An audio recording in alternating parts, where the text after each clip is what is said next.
This is Speaking of Health, brought to you by St. Vincent Health. Hi, I'm Dr. Morgan Sauer, and in today's episode of Speaking of Health, we're going to talk about a device for people with a high risk of sudden cardiac arrest. It's called the LifeVest Wearable Defibrillator. It provides emergency defibrillation to patients with life-threatening irregular heartbeats. The vest is worn outside the body, unlike surgically implanted defibrillators that are placed inside the chest. Dr. Anthony Fletcher explains. The LifeVest has two main components.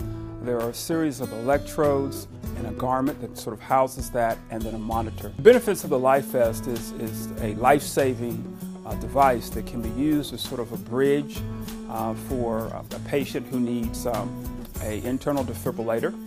And the defibrillator is used predominantly in someone who has the potential risk for what we call sudden death.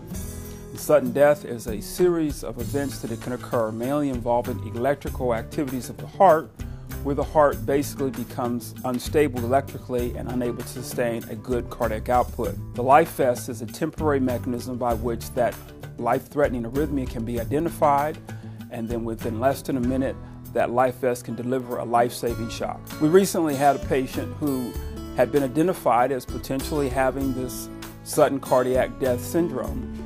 And as a bridge for him being evaluated and subsequently getting an internal defibrillator called an AICD, he was placed with a LifeVest.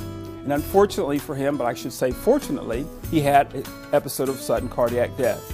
The LifeVest in this particular situation appropriately identified this lethal rhythm, shocked him, and we're happy to say that he's alive today and still able to enjoy his family.